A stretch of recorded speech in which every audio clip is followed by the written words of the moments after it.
Saudamos a todos com a paz do Senhor. Graças a Deus. Hoje nós temos muitos irmãos que estão no trânsito ainda, não é? Muitos não conseguiram chegar. Eu quase que não chegava. Tive que dar uma volta no mundo para poder chegar aqui. E sair de casa cedo, eu ia chegar aqui antes do horário. Mas graças a Deus que chegamos em paz. E vamos orar para os irmãos que estão presos no trânsito puderem chegar.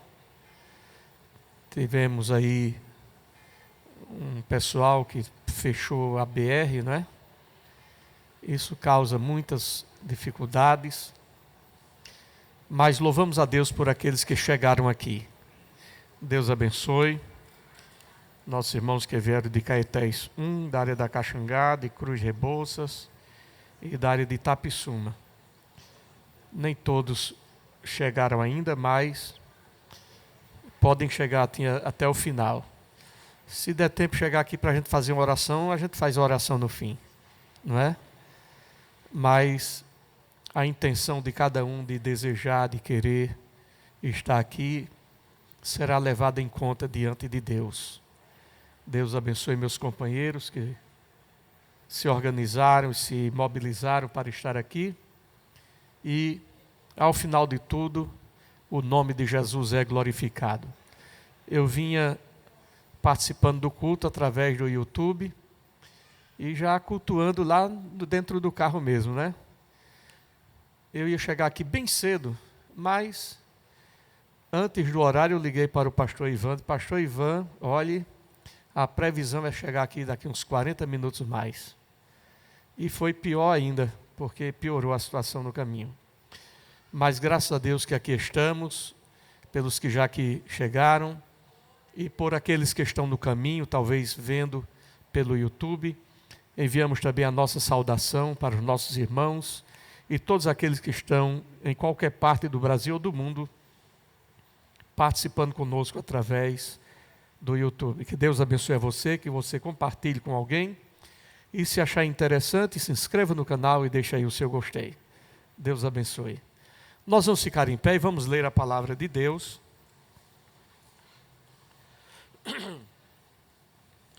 Nós queremos ler.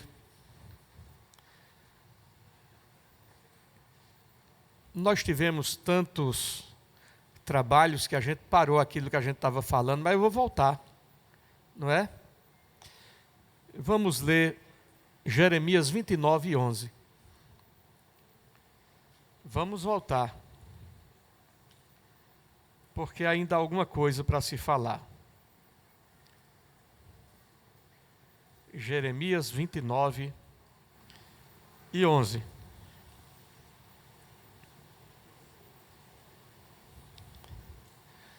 A palavra de Deus, ela nos diz assim: porque eu bem sei os pensamentos que penso de vós, diz o Senhor, pensamentos de paz e não de mal, para vos dar o fim que esperais.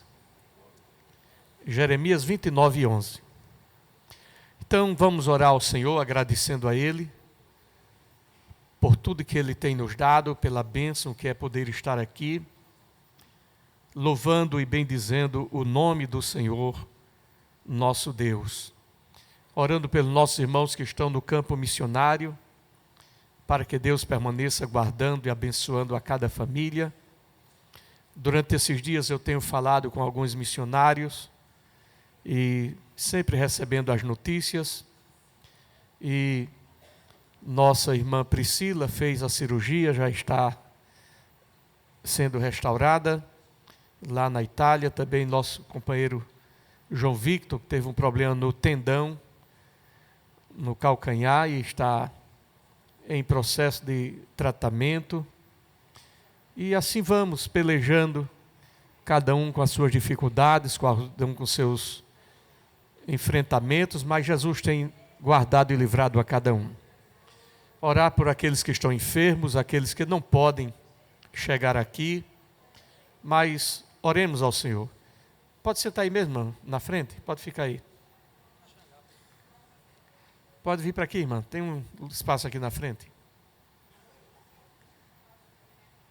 Então vamos assim orar ao Senhor, nosso Deus, agradecendo a Ele por tudo, e que o Senhor Jesus nos ajude nesta noite a, dentro da sua palavra, compreender melhor a sua vontade para cada um de nós. Quero assim convidar o pastor Orlando para fazer esta oração.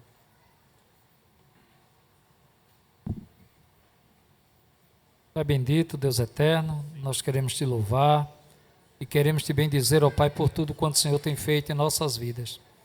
E louvamos, ó Deus, pela oportunidade que o Senhor nos dá de estarmos aqui, ó Deus, para cultuarmos, aprendermos a Tua palavra. Continua nos ajudando, Senhor.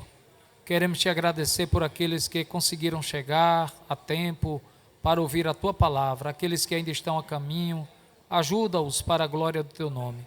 Senhor, Teu servo, nosso pastor presidente, pastor Roberto, ó Deus, continua abençoando o Teu filho, a sua esposa irmã Iraci, sua família, todos nós que aqui estamos, ó Deus, nos dá saúde, ó Deus, continua cuidando de todos nós. Pai querido, Deus eterno, nós queremos te pedir uma bênção toda especial nesta noite. Cuida de cada um de nós. Nós queremos te louvar e te agradecer em nome de Jesus. Amém. Amém. Podem sentar, meus irmãos.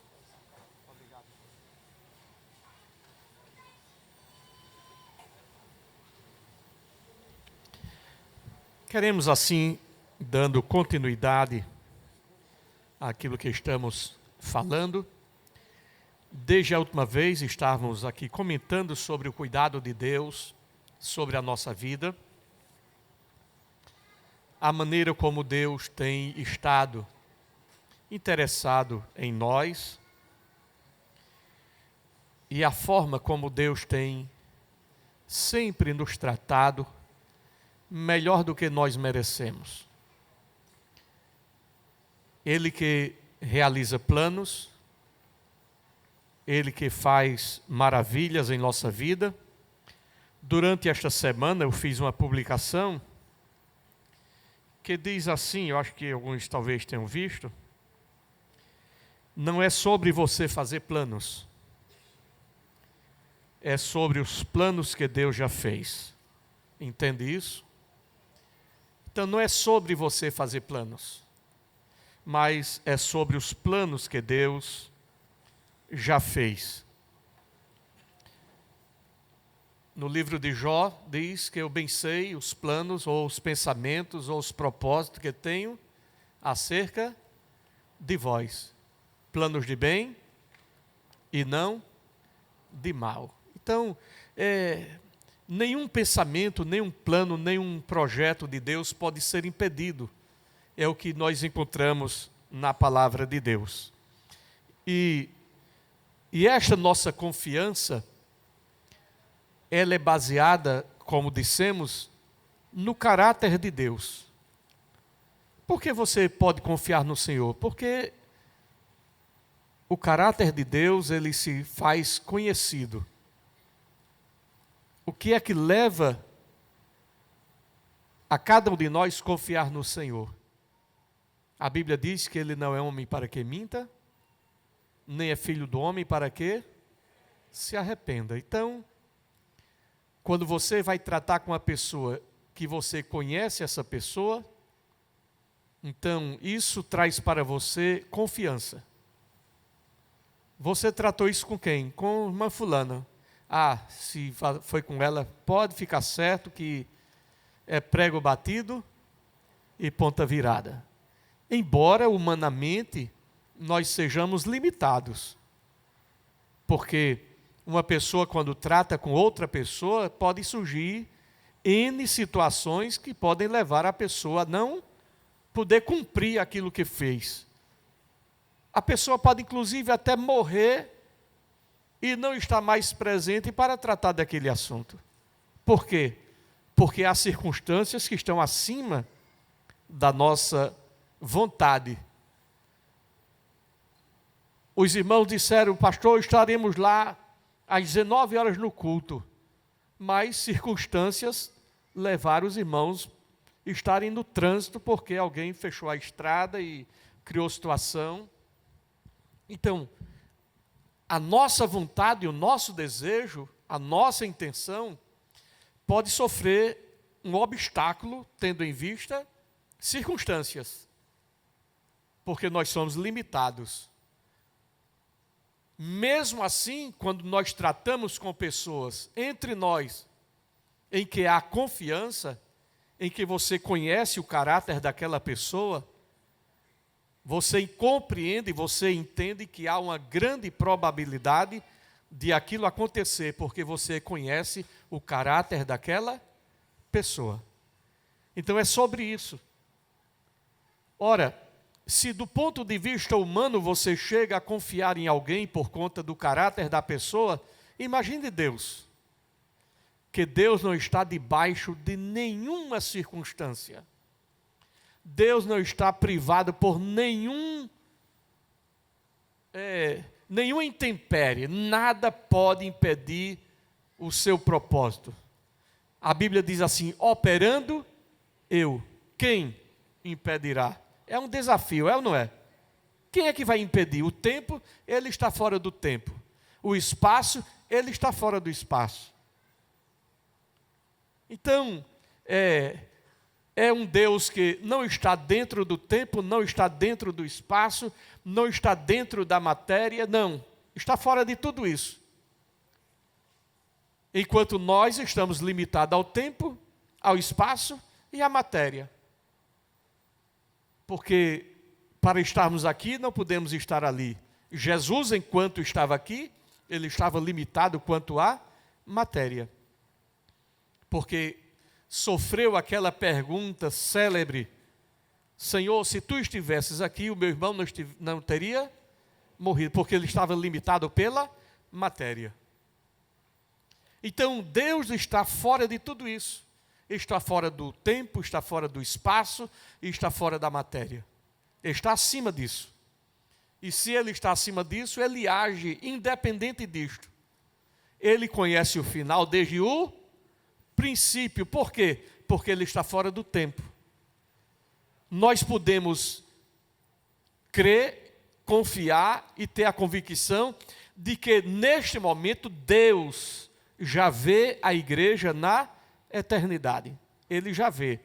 Nós estamos no tempo, mas ele está fora do tempo. Quando ele morreu na cruz do Calvário, ele nos via aqui hoje. Quando Jesus orou, lá em João capítulo 17, e não peço somente por estes, mas também por aqueles. Quem eram aqueles aqui? Nós. Ele estava orando por nós também, que através da pregação dos discípulos, iriam crer nele. Então, ele, Jesus, quando orou lá em João capítulo 17, ele estava orando por mim, ele estava orando por você. E se você acha impressionante saber que tem alguém orando por você, a Bíblia diz que Jesus orou por nós. E se você acha difícil que haja essa dificuldade, a Bíblia diz que ele está à direita do Pai e intercede por nós. A Bíblia diz que o Espírito geme com gemidos inexprimíveis, de maneira que nós podemos estar quietos, tranquilos, sossegados, porque sabemos que aquele que nos chamou é poderoso para fazer. Fiel é o que vos chama, diz a Bíblia, o qual também o fará.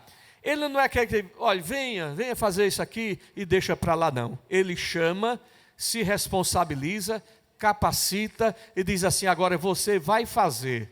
Mas eu não posso. Vai nessa tua pouca força.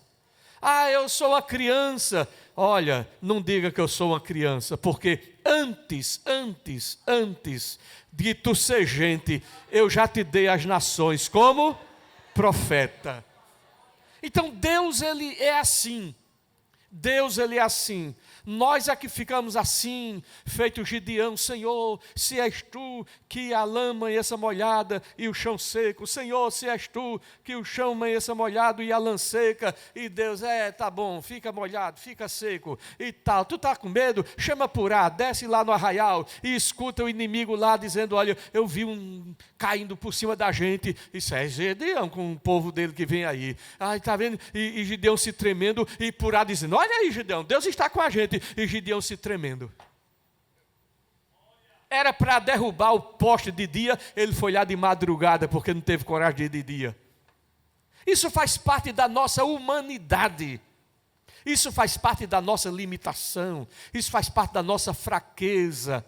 Mas a Bíblia diz que o poder de Deus se aperfeiçoa nessa fraqueza, nessa incapacidade, para que ninguém diga: eu pude fazer, eu pude realizar. A graça de Deus é de Deus e não da nossa parte. A excelência do poder é dele e não de nós.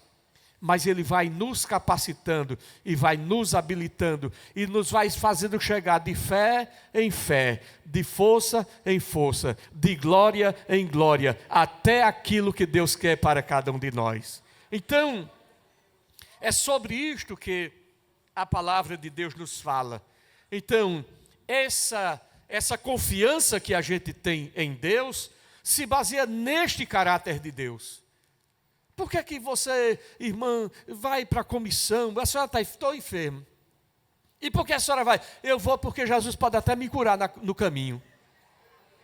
E por que é que você vai para o ciclo de oração e fica lá em jejum? A senhora não tem medo não?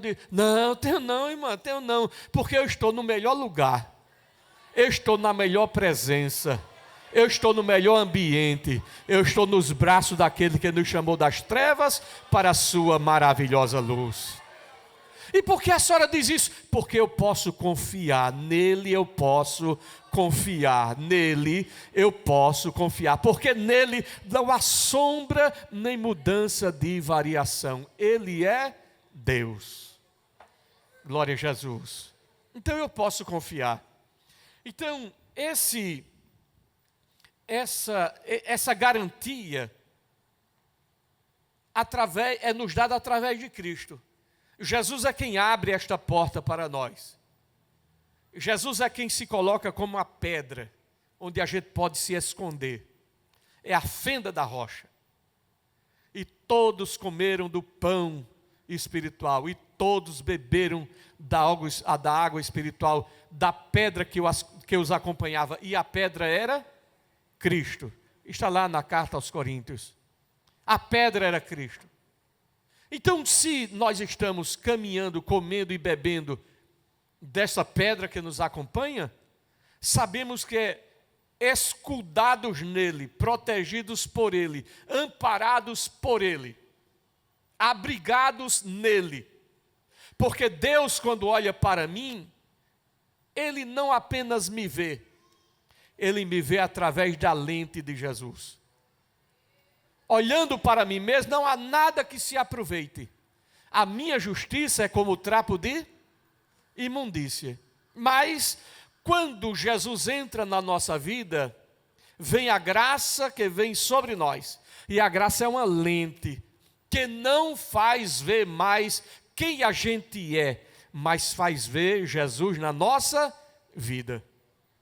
É diferente ou não é? Então, quando nós somos vistos por Deus, nós não somos vistos apenas como pessoas que somos. Nós somos vistos como aqueles que foram comprados, remidos, lavados no sangue de Jesus. Eu fico pensando comigo que lá no Êxodo, ou lá no Egito, quando foi dada a ordem dizendo assim: olhe, você vai pegar o cordeiro, vai matar o cordeiro, vai comer com erva amargosa, e se não der para uma família, divida com 2 famílias, e pegue desse sangue, pegue um pincel, qualquer coisa lá que queira dar o nome, que na época eu não sei exatamente como era, mas pegue lá um instrumento e manche o umbral da porta com sangue, porque o anjo da morte vai passar, sim ou não? Eu fico pensando, será que dentre aquelas famílias, todos aqueles primogênitos, não sei se era gente boa, eu não sei se tem algum primogênito daquele da qualidade até de Esaú, é ou não é?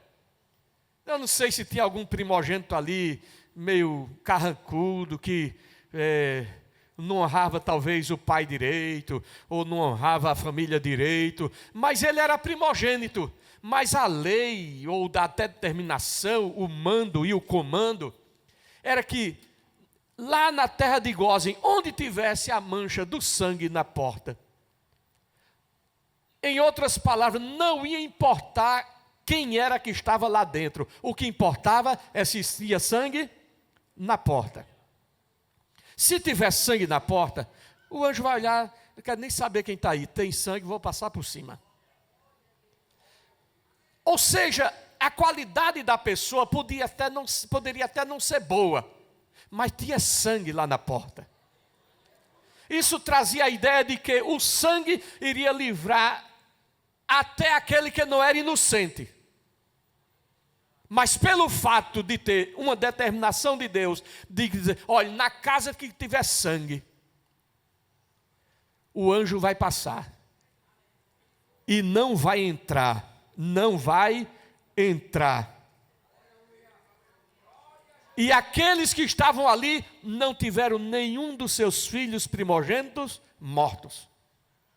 Por quê? Porque tinha sangue na porta. Talvez alguém possa dizer, mas isso é injusto. Não, isso era o comando de Deus em relação àquele tempo. Porque a obediência, a Bíblia diz assim, obediência quero e não sacrifício. O que importa é ter sangue na porta. Hoje nós sabemos que esta porta não é mais a porta da casa, é a porta de cada coração, é a porta de cada vida. Naquele tempo era a porta da casa. Então, se o sacerdote da família, o pai da família, obedeceu e colocou sangue na porta, o filho podia até não ser justo, mas por causa da justiça do pai, da obediência do pai, o filho ficou livre. Isso é que precisa ser compreendido. Isso é o que precisa ser percebido. A Bíblia nos diz, lá no livro, se não me engano, no livro de Jó, que Deus livra até o que não é inocente pela pureza das tuas. É em Jó, não. Cadê o irmão Crispim Pereira para me ajudar aqui agora? Ó Deus. Diz assim, porque Deus livra até aquele que não é inocente pela pureza das... achei já. Essa Bíblia aqui eu acho logo. Essa aqui, irmão, tem 39 anos, eu andando com ela. Então, Jó 22 e 30. Diz assim, Jó 22 e 30. E ele livrará até o que não é inocente, que será libertado pela pureza das tuas mãos. É alguém que está intercedendo por alguém que não é justo. Mas pela tua oração, Deus vai livrar. Glória a Deus. Eu não sei quanto filho, quanto neto tem por aí andando em caminho de perigo. E tem pai, tem mãe, tem avô, tem avó que está orando. Livra Jesus, livra Jesus, livra Jesus, livra Jesus, livra Jesus. E daqui a pouco acontece um sinistro, acontece um problema, acontece uma dificuldade, e daqui a pouco chega o filho, o neto batendo na porta, mãe, aconteceu um negócio, eu passei de morrer agora, porque ele livrará,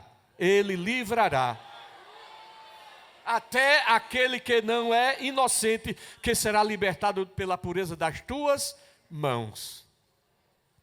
Isso é um fato, isso é uma realidade. Então, esse livramento aqui não se trata de salvação para a eternidade, não é disso que está se falando aqui. É um livramento aqui, dentro do nosso tempo e dentro do nosso espaço.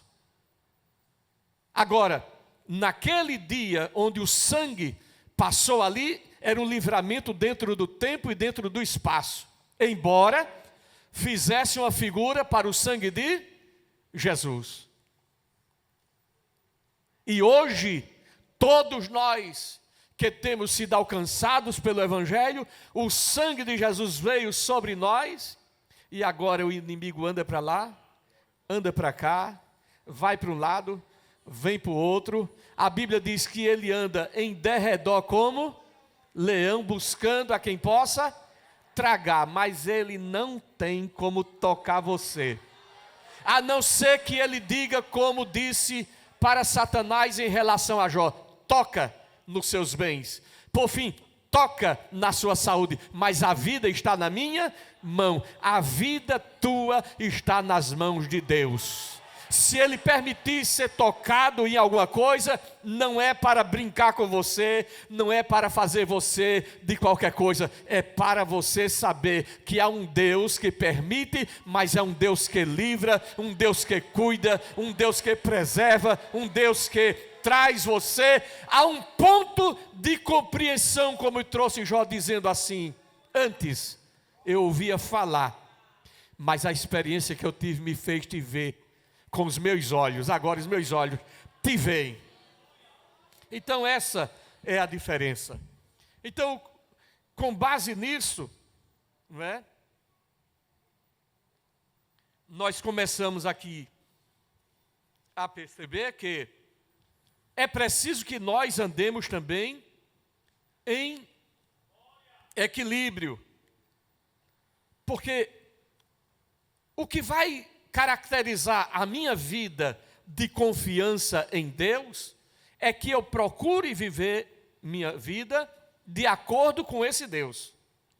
A Bíblia diz: sede santo, porque o vosso Pai Celestial é santo. Então, o que está nele precisa ser visto em mim.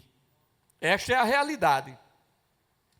Então, o caráter cristão é uma base que não se vê, mas é aquela base que sustenta a nossa vida. Por que aquele irmão é assim?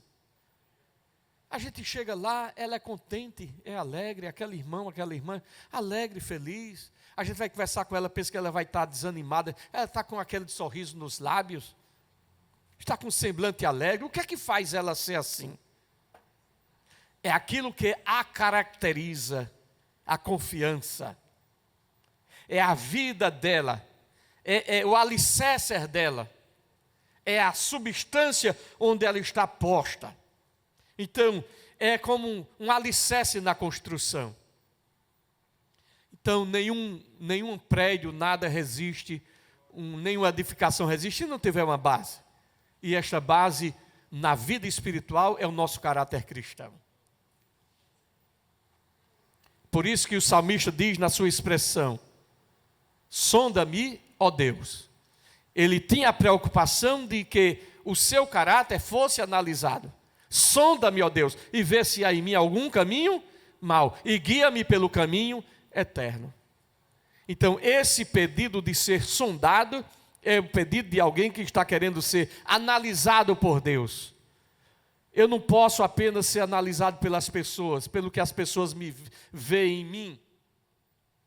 Não é pelo que as pessoas enxergam em mim, porque as pessoas me veem de paletó e gravata, as pessoas me veem de cabelo penteado, as pessoas me veem na hora do culto, alegre e tal, e pode ser um teatro também, pode ser uma fantasia também, pode ser uma máscara também, mas Deus conhece a cada um de nós como nós somos, de verdade, como nós somos.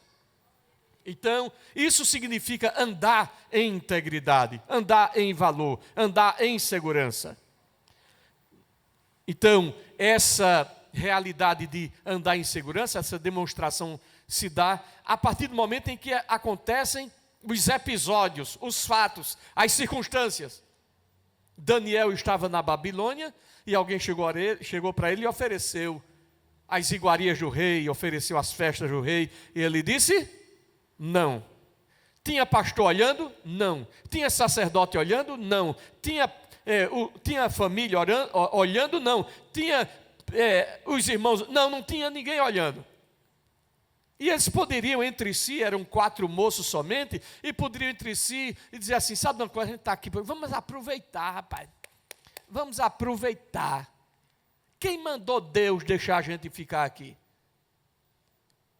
Quem foi que, se Deus deixou a gente aqui, que nada, vamos aproveitar, a vida passa rápido. O que é que tem? Rapaz, é manjar, é coisa boa. Quero não. Porque ele assentou no seu coração. Não se contaminar. A gente pode compreender que aquela iguaria traria para eles um prejuízo espiritual. Embora não tivesse nenhum profeta lá para dizer assim, eu vou te pegar, eu estou vendo. Não tinha ninguém. Mas eles disseram não. Era a consciência de que tudo concorre para o bem. Se Deus nos trouxe como escravo para estar aqui neste império babilônico, Deus tem alguma coisa a realizar aqui através da gente. Nós somos aqui uma lâmpada e nós não devemos permitir que esta lâmpada se apague em Israel. Embora estejamos aqui como prisioneiros, mas esta lâmpada, o que é que tu acha, Ananias? E tu, Azarias? Não, a gente não vai não. E tu? Não, a gente não. Daniel, tu está certo. É melhor a gente não se contaminar. Se não tem profeta, se não tem sacerdote, se não tem ninguém, mas tem a gente. Nós estamos aqui e nós sabemos quem é Deus e Deus sabe quem nós somos. E se Ele nos trouxe aqui, algum objetivo tem. A pergunta que você precisa fazer não é porque isso aconteceu comigo, mas é qual o propósito de Deus ter feito isso acontecer comigo. Seja qual circunstância da vida seja, não importa. Aproveita a tua crise para crescer, para melhorar, para se aprofundar em Cristo e para ter mais experiências com Deus. Então eles assentaram, disseram, sabe uma coisa? A gente não vai, olha, dê no que der. E vai ter fornalha, não tem problema, a gente não se dobra. E tem cova de lã, não tem problema, eu não vou deixar de orar. Nada vai atrapalhar a minha comunhão com Deus, o meu caminho com Deus. Por quê? Porque nele eu posso confiar. Olha, rei, eu não sei se Deus vai me livrar ou não desta fornalha, mas eu sei que Ele é poderoso para me livrar da fornalha e da tua mão. E pronto, e acabou-se. Esta é a realidade de quem confia no caráter de Deus, porque tem caráter de Deus na vida. É sobre isto que nós estamos falando. Então, essa realidade da vida espiritual com Deus é diferente do mundo. A gente bem que pode levar uma vantagemzinha aqui, levar uma vantagemzinha ali, isso aqui e aquilo outro. Não interessa, não interessa. Isso aqui vai dar glória a Deus, vai. Então não quero. Se não for para a glória de Deus, eu não quero. E é sobre isso que nós vamos falar logo em seguida. Não sei se vai dar tempo hoje, mas é Filipenses 4:8. Filipenses 4:8, vamos falar sobre isso. Não sei se vai dar tempo hoje, mas Filipenses 4:8 diz assim: quanto ao mais, irmãos, em outra versão diz, finalmente, tudo que é verdadeiro, tudo que é honesto, tudo que é justo, tudo que é puro, tudo que é amável, tudo que é de boa fama, se há alguma virtude, se há algum louvor, nisso pensai. É sobre isto, o caráter cristão é sobre isto aqui. Deus tem planos para nós, mas devemos permanecer dentro daquilo que Deus precisa que nós estejamos. A Bíblia diz que as bênçãos virão sobre ti e te alcançarão.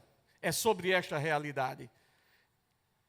Então, vamos ainda bem aprofundar esse versículo mais adiante. Então é preciso que nós andemos em integridade, em pureza. Eu anotei aqui uma frase de Aristóteles, que foi um filósofo. Ele disse que nós somos o que repetidamente fazemos. Nós somos aquilo. A excelência, portanto, não é um ato, mas é um hábito.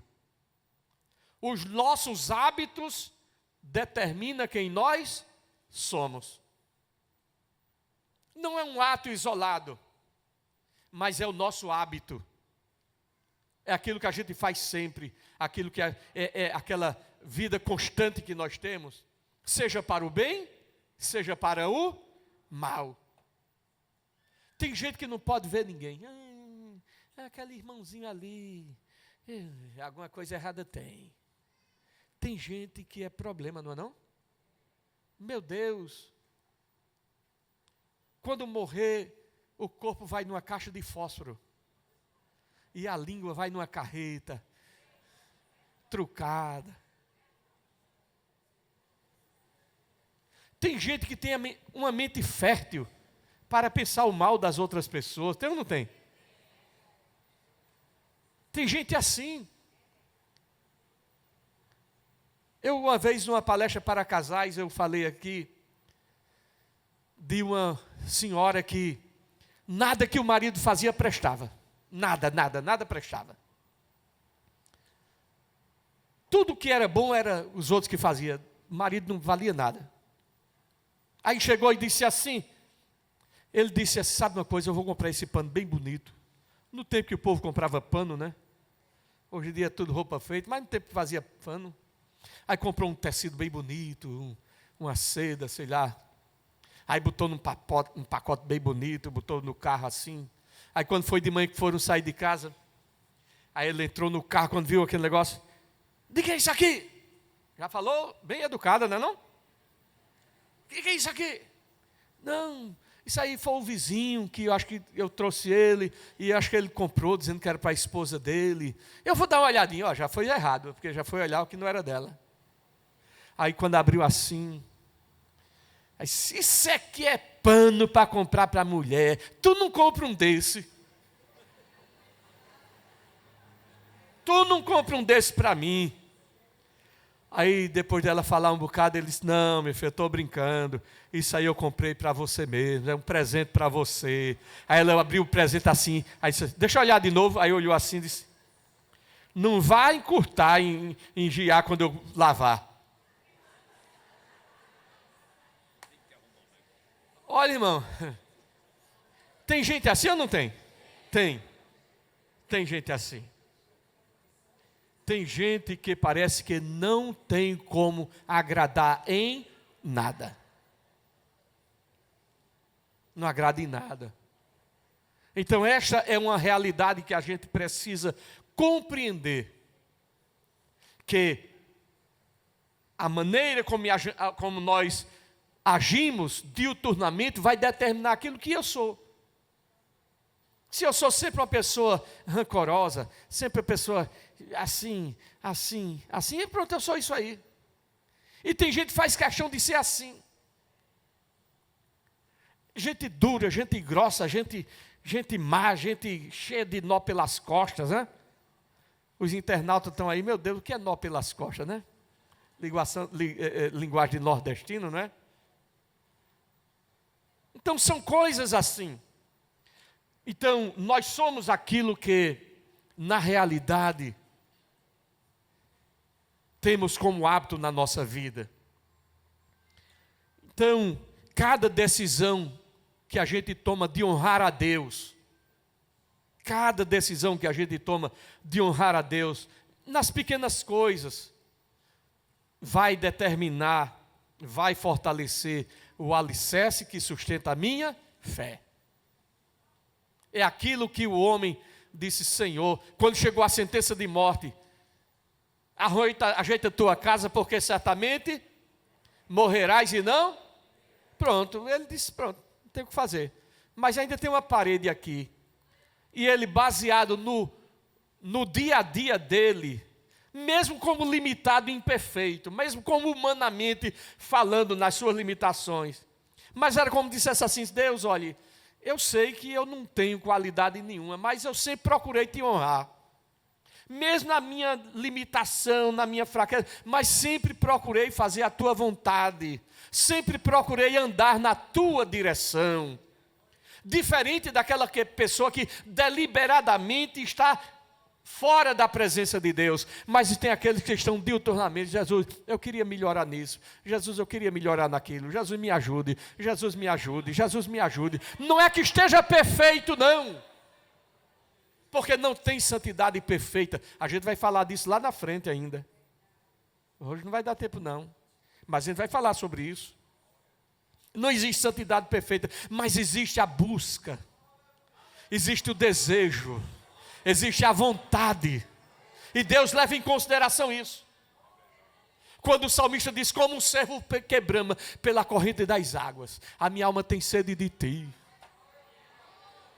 Às vezes eu estou numa sequidão de estio, o pecado, a fraqueza me roda, me circula, mas eu tenho sede, eu tenho vontade, eu tenho desejo de melhorar, eu tenho vontade de andar na tua presença, eu quero. Quando é que eu vou entrar à presença de Deus? Porque estás abatida, ó minha alma? Porque eu posso confiar naquele que me garantiu perdão, bondade e misericórdia todos os dias da minha vida, conforme diz o Salmo 23. Então é sobre isso que nós estamos falando.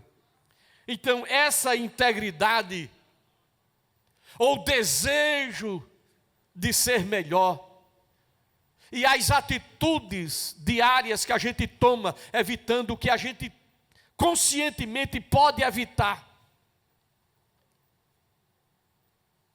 Porque se você diariamente, eu poderia dizer o nome feio, mas não vou dizer não. Eu poderia dizer qualquer, mas não vou dizer. Jesus, a vontade de dizer é grande, mas eu não vou dizer. Pronto. É disso aqui que eu estou falando. A vontade que eu tenho de dar uma resposta assim na cara, mas eu vou engolir, Jesus, vou engolir. Jesus, me dê graça, porque meu nervo não aguenta. Jesus, meu sangue está fervendo.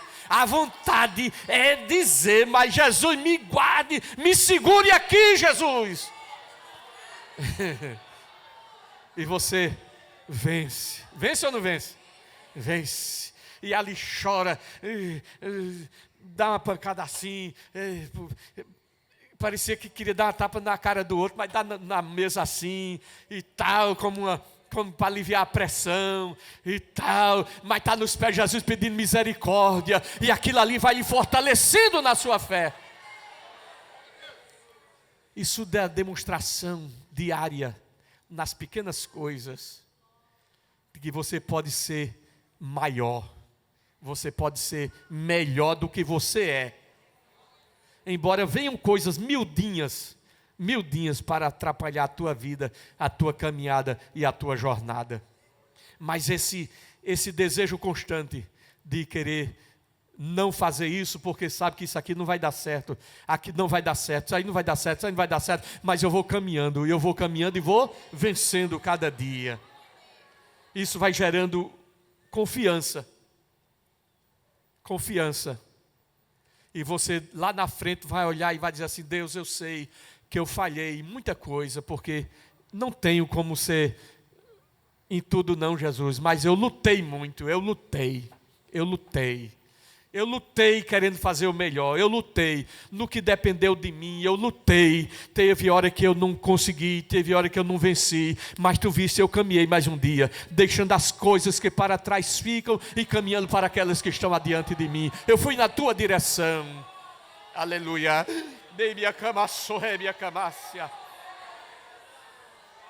Eu fui deixando, Jesus. Teve coisa que eu não queria, mas aconteceu isso, aconteceu aquilo, e eu deixei para trás, eu venci isso, eu venci aquilo, e passei vexame, passei, mas não importa, ficou para trás, está tudo lá atrás, e eu vou avançando para as coisas que estão diante de mim, olhando para Jesus, autor e consumador da minha fé. Aleluia. E esta confiança é o alicerce da nossa vida, como liderança, seja na família, seja em qualquer lugar. Porque alguém vai olhar para você, o seu filho vai olhar para você, Sua filha vai olhar para você e vai dizer assim: ele não é um homem perfeito. Não, não é. Ela não é uma mulher perfeita, não é. Eu tenho certeza, porque eu já vi que ela errou em alguma coisa, mas é o meu pai, é a minha mãe, e ela está tentando acertar. É assim ou não é? É como um pai que olha para o filho, que ele vê errar nisso, errar aquilo, mas não desiste dele. É o meu filho, eu vou ajudar, ele vai vencer, ele vai superar, ele vai avançar, eu vou ajudar, eu vou ajudar, eu vou ajudar. É a mesma coisa. Porque a nossa vida não é um ato, é um hábito. Não é uma coisa isolada que vai determinar quem você é. Não é alguma circunstância da vida que vai determinar quem é você. O que vai determinar quem é você é aquilo que Jesus fez por você e a luta sua em correr na direção dele para buscar ser melhor em Cristo Jesus. Então, uma vida que tem integridade nela, não apenas constrói relacionamento, mas também influencia na vida das outras pessoas também. Porque no final de tudo vai ter alguém dizendo assim: eu queria ser feito aquela irmã. Aquela irmã ali, eu vejo ela passar por cada uma. Misericórdia, meu Deus. Aquele irmão, ele passa por causa. Se for para ser crente, eu queria ser como aquele irmão ali. É sobre isso que fala a palavra de Deus, não é? Então, o caráter cristão na vida de cada um de nós é um testemunho onde você enxerga Deus na vida daquela pessoa. É isto. Quando alguém tem o caráter cristão na sua vida, a pessoa olha para aquela pessoa e diz assim: é crente. Vejo que o homem que passa é o quê? É um santo homem de Deus, porque a vida do profeta exalava essa ideia, demonstrava isso. O caráter do profeta dizia quem ele era para aquelas pessoas que estavam em seu redor. Por isso que a Bíblia diz: vós sois o sal da terra e a luz do mundo, porque o sal é percebido. Onde tem ferida, ele arde. E a luz é vista. Onde tem luz, não tem treva. É vista. Não tem como esconder uma luz, porque a luz, por si só, já é vista. Aliás, treva é ausência de luz. Não existe treva. Treva é ausência de luz. Porque se a luz chegar, dissipa a treva. Pode estar escuro como for, mas se um vagalume piscar, todo mundo vai ver. E tem gente que quer ser um sol, uma estrela de primeira grandeza. Se você for um vagalume numa noite escura, já vai servir de guia para muita coisa. Tem gente que quer ser um tambor de vaso cheio, um vaso de 12 latas. Eu quero ser um vaso de 12 latas de óleo. Não, você pode ser uma tampinha de garrafa. Agora, se tiver cheio, vai fazer toda a diferença. Porque não importa o teu tamanho, importa se você está cheio. Se você estiver cheio do óleo de Deus, da graça de Deus, da virtude do céu, olha, irmão, tudo será possível ao que crê. Amém? Muito bem. E a hora já está acabando. E eu não saí nem do canto. Estou na primeira páginazinha aqui que eu estava mesmo. Escute bem. Certa feita, Spurgeon, falando sobre o caráter, ele diz que o caráter é como uma fortaleza. Uma fortaleza que resiste ao ataque do inimigo. O caráter é como uma fortaleza que resiste ao ataque do inimigo. Porque se você, escute bem, se você tem diante de Deus sinceridade, verdade, pouco importa o que alguém vai dizer. É assim ou não? Você pode ser caluniado, difamado, pode dizer de você o que quiser, mas você chega de noite, vai dormir e diz assim: em paz, me deitarei e dormirei. E quem quiser que dê conta com o diabo, com quem quiser dar conta lá. É assim ou não? Porque o seu caráter traz segurança para você. Aliás, no mundo que a gente vive, quem não estiver sofrendo qualquer coisa, está desconfiado. Porque basta você ser crente para o inferno se levantar contra você. Não discuta isso não, porque não vale a pena discutir.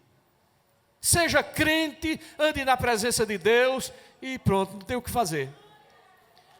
Porque se for levar em conta gente assim, Estevão não teria morrido, teria? Estevão foi o quê? Apedrejado. E se levantou muita gente para dizer isso, dizer aquilo, e vai fazer o quê? Mas eu sou crente, Deus. Você é crente, vem para cá, meu filho, vem.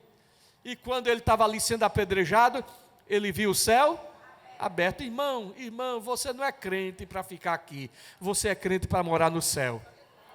Se você está nessa fé ufanista, de que é crente para vencer aqui, e para subjugar aqui, irmão, essa fé não é bíblica. A fé bíblica é a fé de gente que quer morar no céu. É a fé que leva você a viver pela fé, e é a fé que leva você a morrer pela fé. É a fé que levou Pedro a ser solto da prisão, e a fé que levou Tiago a ser preso. O anjo não veio soltar Tiago, porque o problema é Deus que quer assim e acabou. É assim ou não? Mas tem gente, não, porque Pedro, o anjo veio, o anjo vai soltar você. Não, pode ser que o anjo diga assim, o anjo diga assim: Jesus, eu vou soltar. Não, Tiago não, Tiago já está bom, vem para cá. E aí? Foi uma derrota para João. Senhor, o teu primo, tu não livraste, o teu primo vai livrar a mim. E agora? É a fé do imediatismo, é ou não é? É a fé da soberba. É a fé do suplantar o outro.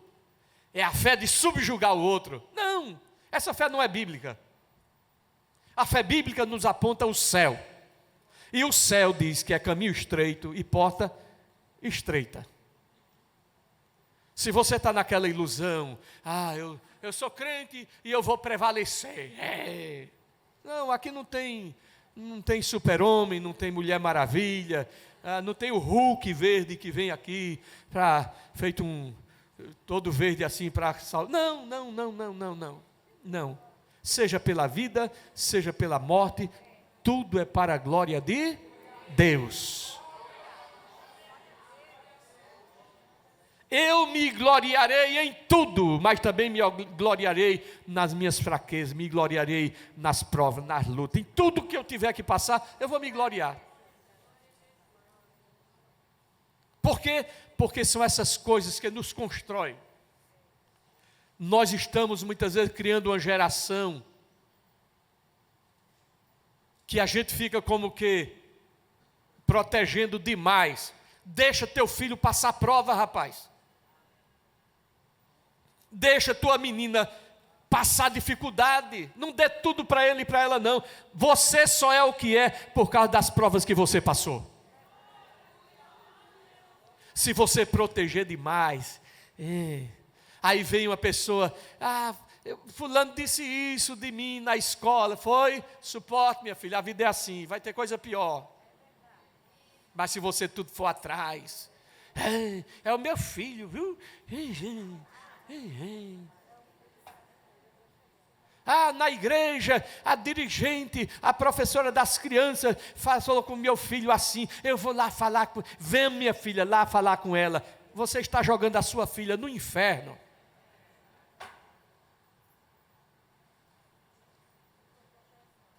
Se você vai conversar com aquela pessoa, converse a parte, o irmão, o que foi que aconteceu?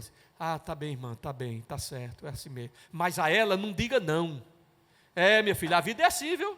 A vida é dura, viu? Aprenda a sofrer. Você vai enfrentar isso no trabalho, na vida. Onde você for, você vai sofrer oposição. Aprenda com isso. E não guarde isso no coração, não. Vá chorar nos pés de Jesus e pedir misericórdia para aguentar. É assim ou não é? É assim. Mas todo mundo, xilocaína, um anestésicozinho para não doer. Deixa doer, irmã, deixa arder. Deixa arder. Você não está criando um ET, não. Você está criando gente. E desde cedo é preciso você confrontar desejo, confrontar vontade, confrontar interesse, confrontar, porque a vida é um eterno confronto. E se você não souber cuidar disso, você estará jogando a sua família ao abismo. Então, o caráter forte é comparado a uma fortaleza que resiste a ataques do inimigo. Você não é crente porque é crente para estar toda hora, você vai ganhar, você vai vencer. Não, tem hora que você vai quebrar a cara. É assim ou não é? Vai, irmã. Tem hora que você vai fazer e não vai dar certo. Tem hora que você vai na direção do Senhor e o barco quebra no meio do caminho, afunda, feito o barco de Paulo. E foi bater na ilha de Malta. E não estava ali, não estava sendo levado, não foi Deus que foi, mas deixou o barco quebrar. E foi pegar lenha e a cobra foi lá e mordeu a mão de Paulo. Misericórdia, esse homem não é de Deus, não. Deus não está com ele, não. Foi esse o pensamento ou não foi? Mas Deus é Deus. Em toda circunstância da vida, Ele vai cuidar da gente, irmão. Não pense que o fato de você ser crente vai livrar você de muita coisa, não. Não, você vai passar por dificuldade. Nesse mundo você vai ter aflição e tribulação. Para eu estar aqui, para você estar aqui hoje, você é resultado de um processo com Deus, é ou não é? É assim ou não é? Noite de você ficar, Deus, onde está Deus? Onde está Deus? Onde está Deus? E quantas vezes eu fiquei ainda solteiro, Jesus, anoiteceu, amanheceu, anoiteceu, eu não estou vendo nada. É assim ou não é? Mas Deus está trabalhando. Deus está o quê? Trabalhando. Deus é aquele que trabalha. A Bíblia diz assim, o meu Pai trabalha até agora. E eu trabalho. Olha, irmão, Deus sempre trabalha. A Bíblia diz que Ele trabalha em favor daquele que por Ele espera. Quem está esperando? Enquanto você está esperando, Ele está o quê? Trabalhando.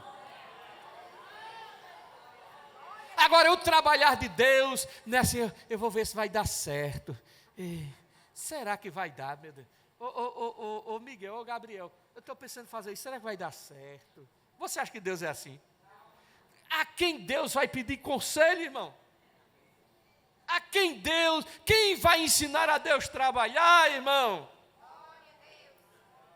Aí diz a Bíblia, eu bem sei os planos que estou pensando acerca de vós. Planos de bem e não de mal, para vos dar um futuro e uma esperança. É Deus que está dizendo, eu trabalho. E bem-aventurado é aquele que confia no Senhor. E que faz e coloca no Senhor a sua confiança. Que o conhecimento é capaz de mudar a vida de quem lê, a gente já sabe. E que livro você pode comprar em qualquer livraria. Mas nós transformamos 100% do nosso lucro em mudança de vidas, através da ação social, evangelismo e missões. Ao adquirir qualquer um de nossos produtos, seja presencial ou à distância, você está investindo em alguém. Na próxima vez que você for comprar livros ou artigos evangélicos, não vá em qualquer lugar. Vá na Livraria Arca Missionária. Uma nova história começa quando você compra aqui. Agora você pode fazer a sua contribuição através do Pix, uma operação rápida, segura e sem custos. Abra o aplicativo do seu banco, clique na opção Pix e em seguida vá na opção Transferência. Depois é só digitar nossa chave Pix, que pode ser o nosso CNPJ 11 120 490 0001 86. Nosso e-mail contribua@eadalp.org.br ou nosso celular 81-98883-2755. Verifique se a contribuição é para a Igreja Evangélica Assembleia de Deus em Abreu Lima, Pernambuco. Confirme a transferência e depois siga o procedimento do seu banco. Anote nossas chaves Pix para não esquecer. CNPJ 11 120 490 0001 86. E-mail contribua@iadalp.org.br. Celular 81-98883-2755. Você está contribuindo para o crescimento da obra de Deus.